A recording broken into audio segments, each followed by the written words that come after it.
بسم اللہ الرحمن الرحیم الحمدللہ رب العالمین وصلی اللہ علی محمد وآلہ الطاہرین ولعنۃ اللہ علی اعدائہم اجمعین الی قیام یوم الدین وقال سبحانہ وتعالی یا ایھا الذین آمنوا کتب علیکم الصیام کما کتب علی الذین من قبلکم لعلکم تتقون۔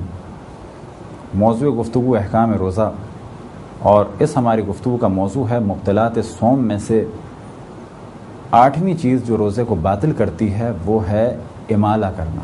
اور اس کو اگر واضح کیا جائے یعنی انیما کیا چیز ہے؟ جب بعض دفعہ قبض ہو جاتا ہے اور انسان کا کھانا جو اس کے نچلے مقام سے خارج ہوتا ہے وہ خارج نہیں ہو پاتا، اور اگر بہت زیادہ صاف بات کی جائے یعنی پیخانہ خارج نہیں ہو پاتا، تو ایک لیکوڈ داخل کیا جاتا ہے پریشر کے ذریعے سے، جیسے ایک انجیکشن ہوتا ہے اس قسم کے ایک پریشر والی چیز ہوتی ہے، اور جب اس کو پریشر سے لیکوڈ کو اندر داخل کیا جاتا ہے تو اس لیکوڈ کی چکنائی کی وجہ سے جو پیخانہ رک گیا ہے وہ باہر آ جاتا ہے۔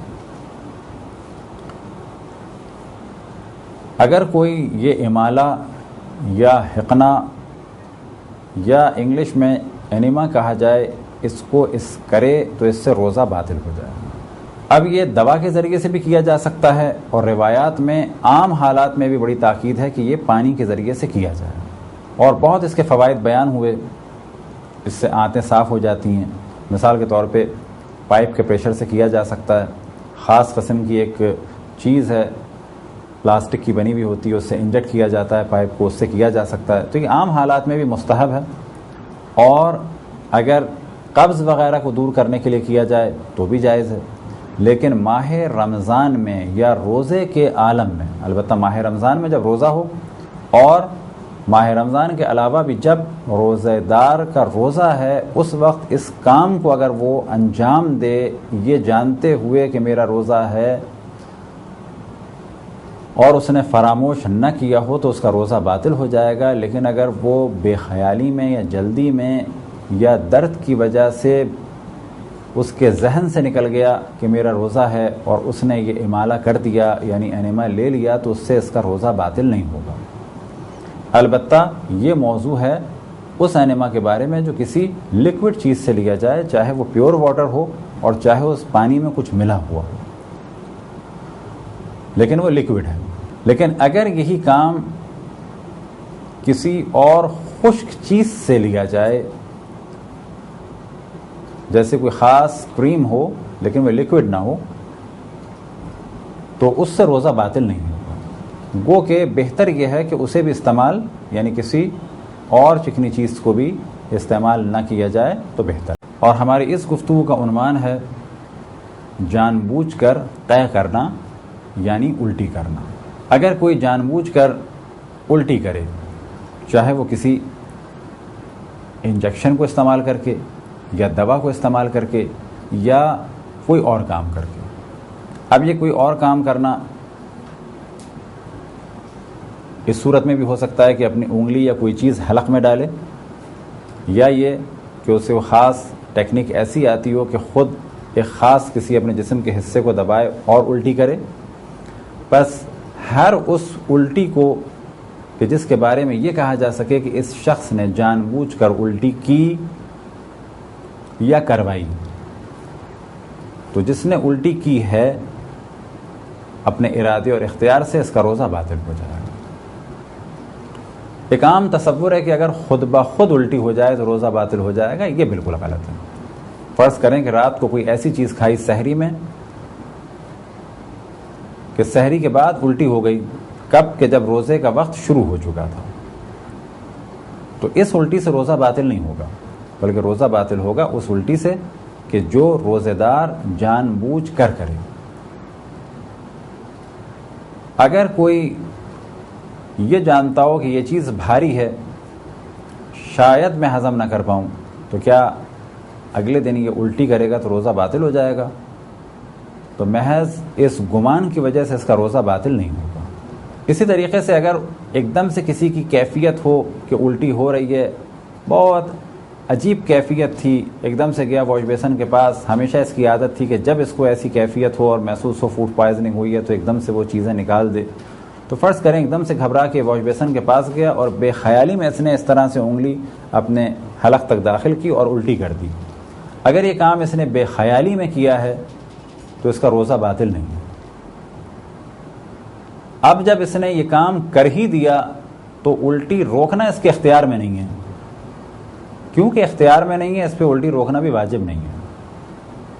لیکن اگر اس نے حلق تک انگلی ڈالی اور ہلکے سے ایسے کیا اور ہلکی سی الٹی کی کیفیت سی ہوئی اور بعد میں اسے یاد آیا، اس نے فوراً چھوڑ دیا، تھوڑا سا سانس لیا، تھوڑی دیر اطمینان سے رہا اور وہ جو الٹی آنے والی تھی وہ روک سکتا تھا تو اس پہ لازم ہے کہ روک لے. لیکن اب بے خیالی میں انگلی اس نے داخل کر دی اور اب رک نہیں رہی الٹی تو اب اس پر واجب نہیں ہے. اگر کسی شخص کے منہ میں مکھی یا مچھر چلا جائے، اس موضوع کا تعلق کھانے پینے سے بھی ہے اور اس موضوع سے بھی ہے.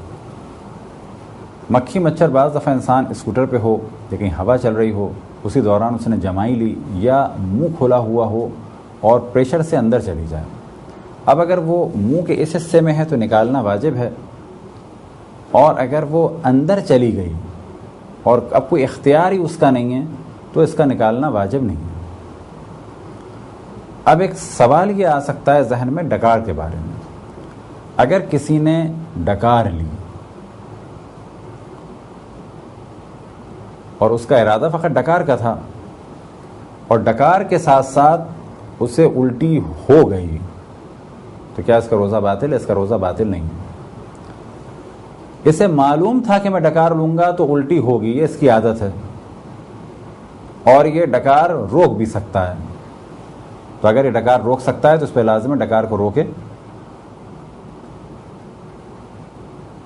اسی طریقے سے اگر کسی نے ڈکار تو لے لی اور ڈکار لیتے ہوئے اسے نہیں معلوم تھا یہ کچھ نکلے گا لیکن اتفاق سے منہ میں کچھ آ گیا تو واجب یہ ہے کہ اس کو تھوکے اور اس کو دوبارہ لے کے نہ جائے جب تک کہ اختیار ہے. لیکن اگر ڈکار لی ایک دم سے کچھ منہ میں آیا اور بغیر کسی اختیار کے واپس چلا گیا تو اس سے روزہ باطل نہیں ہوگا. لیکن اگر ہم نے ڈکار لی اور منہ میں کچھ آ گیا اور اس منہ میں لانے کا ہمارا ارادہ نہیں تھا لیکن آ گیا، اب جو آ گیا تو ہم پر لازم ہے کہ اس کو روکیں اور اس کے بعد اسے تھوکیں. ایسی صورت میں روزہ باطل نہیں ہوگا. لیکن اگر جان بوجھ کے واپس لے جائیں گے تو روزہ باطل ہو جائے گا. اب تک آپ کے سامنے مبطلات صوم کو بیان کیا اور اب اس سے متعلق کچھ مختصر سے احکام ہیں، اور وہ یہ کہ اگر ان مبطلات صوم کو جان بوجھ کے انجام دیا جائے تو روزہ باطل ہو جائے گا. لیکن اگر بغیر توجہ کے اور بھول کے انجام دیا جائے تو اس سے روزہ باطل نہیں ہوتا، سوائے ایک چیز کے، اور وہ ہے فجر تک جنابت پر باقی رہنا. لیکن وہ بھی کب؟ وہ اس وقت کہ جب دوبارہ سوئے اس نیت سے کہ اٹھے گا اور آنکھ نہ کھلے، اور یا یہ کہ تیسری دفعہ سوئے اور نیت یہ تھی کہ میں اٹھ جاؤں گا لیکن آنکھ نہ کھلے. اسی طریقے سے اگر کسی نے ان مبطلات میں سے کسی ایک کو انجام دیا بھول کر، فرض کریں کسی نے کھانا کھایا اور کھانے کے بعد اسے ایک دم سے یاد آیا کہ میں نے کھانا کھایا ہے روزے میں، اور اب وہ یہ سمجھ رہا ہے کہ بھول کے کھانے کی وجہ سے روزہ باطل ہو جاتا ہے، لہذا اب وہ تھوڑی دیر کے بعد کوئی ایسا کام کرے کہ جس سے روزہ باطل ہو جاتا ہے، یا یہ کہ کھانا کھائے. تو پہلے تو اس کا روزہ باطل نہیں ہوا تھا، لیکن اب کیونکہ اس نے اپنے ارادے اور اختیار سے کھانا کھایا یا کوئی اور کام انجام دیا تو اب اس کا روزہ باطل ہو جائے گا. اب یہاں پر پہلے مرحلے میں گفتگو ہوئی بھول کی، اور پھر اسی مسئلے کو اپنے اختیار سے انجام دیا. اب یہاں پر گفتگو یہ ہے کہ فرض کریں کسی ایسی جگہ ہم جائیں کہ جہاں پر زبردستی ہمارے منہ میں کچھ ڈال دیا جائے. یہ کام ہم نے نہیں کیا بلکہ ہمارے ساتھ کر دیا گیا، تو کیا روزہ باطل ہوگا؟ اب اگر ہمارے منہ میں کوئی کھانے کی چیز ڈال دی گئی یا ہمیں زبردستی پانی پلا دیا گیا، یا یہ کہ ہمیں سوئمنگ پول میں ہمارے سر کو ڈبو دیا گیا، تو کیا روزہ باطل ہوگا؟ تو یہاں بھی روزہ باطل نہیں ہوگا. اب تک تو یہاں پر یہ تھا کہ زبردستی منہ میں کھانے کی کوئی چیز ڈال دی. اب سوال یہ پیدا ہوتا ہے کہ زبردستی منہ میں کھانے کی چیز نہیں ڈالی، بلکہ ہمیں ڈرایا گیا اور دھمکایا گیا کہ اگر تم نے روزہ نہیں توڑا تو تمہیں یہ نقصان پہنچاؤں گا، یا یہ کہ اگر یہ چیز نہیں کھائی تو تمہیں نقصان پہنچاؤں گا. اب اگر ہم نے وہ چیز کھا لی مجبوری کی بنا پر تو یہ کھانا حرام نہیں ہے، ہمیں کوئی گناہ نہیں ملے گا، لیکن روزہ باطل ہو گیا. وجہ کیا ہے کہ یہ کام گو کے مجبوری کے عالم میں کیا، لیکن اپنے ارادے اور اختیار سے کیا. یہ تھے مختصر احکام مخصوصاً ان چیزوں کے بارے میں کہ جس سے روزہ باطل ہوتا ہے. اب انشاءاللہ روزے سے متعلق باقی دیگر احکام کو تدریجاً آپ کی خدمت میں بیان کیا جائے گا. خداوند تبارک و تعالیٰ سے دعا ہے کہ بحق محمد و آل محمد ہمیں اپنے رسول اپنی حجتوں خصوصاً امام زمان علیہ الصلوۃ والسلام کی معرفت اور اطاعت کی توفیق عطا فرمائے. وصلی اللہ علی محمد و آلہ الطاہرین.